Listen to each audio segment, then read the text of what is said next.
The type's really clear. There isn't a front and back. It's just one label leads you around. There's a great story about every product. And they're a breath of fresh air. And Justin, they remind me a lot of the packaging you've got going on in Waitrose as well. They're real fresh and modern. Waitrose as was, yes. Wait, sorry, I'm a bit behind. Andrew. Andrew, would you like to pick up on that? Of which label? Which ones are you talking about there? Okay. No, I'm talking about the whole range here. I think all of them are fresh and modern, and they all share the same kind of characteristics. Yeah, no, completely. I mean, I do think massively shelf standout, which is important for any wine on any shelf. You know, if whatever the specialist or retailer is not available, this is going to stand out from the shelf. I mean, I think the wines are great. I think the point of difference, the obviously social media kind of video link opportunity is iconic. If not a little bit faddy, if I would say, but actually what the wines do is actually back them up as well. So the quality of the wines, they're actually quite regional too. So all of the wines we've had on the bench here, the three wines, are looking really classic of what they should stand for. No, I think these guys have got big potential. Robin, as a specialist, where do you fit on this? I see these wines as not being for the independent sector so much, but I can see our customers enjoying them and buying them from a lot of our customers overlap with Laithwaite's group, with Waitrose, with Majestic, and the more wine that they drink that they're happy with, the better for all of us, really. I can see that this a bit like Some Young Punks. I don't know if you know that one, but it's fun, and I can imagine that becoming a very big brand over here in the UK, encouraging younger people to drink and what have you. So, but not particularly for us, but I like the whole concept very much. And the quality of the wines. The Pinot Grigio I find at the moment a bit disappointing. I think, you know, perhaps this bottle has been bottled a little while ago. They needed a fresher bottling for today. But overall, a really nice presentation and quality. Ben, where are you on this? I really love the spin and the marketing. I love the story, but and I love the packaging. But I don't like the wine, so I'm out on that point. Justin, did you like the wines?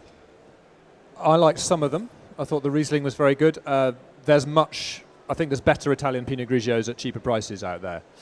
Having said that, from this side of the table, on the buying side, when you hear it's one of the best-selling Pinot Grigios in Australia, that's a clue that it's connecting with customers in a way that other wines probably aren't. And that is something that, as a person who tries to sell wines, you really want to look for. So there's obviously something about the emotional connection of the movie, something about the way they've marketed it, probably the appeal to women in their branding that they're really onto. I'd like to see them put a slightly better Pinot Grigio in the bottle.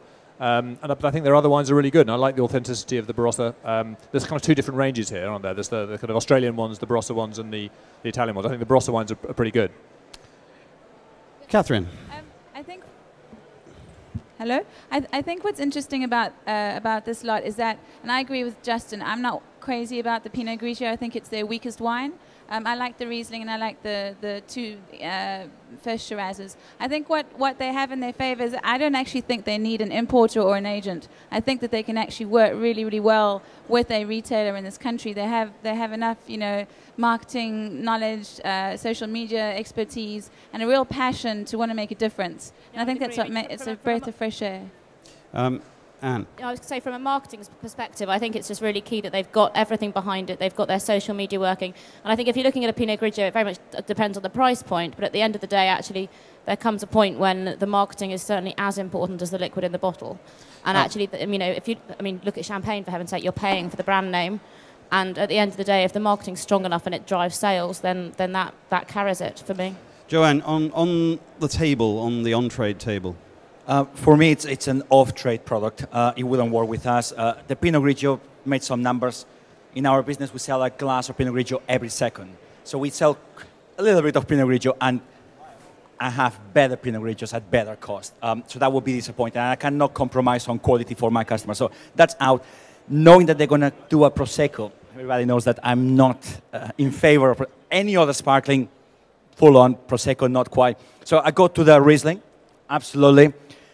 But I think it's an off-trade product. The story for us is more, as we have heard from other people, family or just where they are located.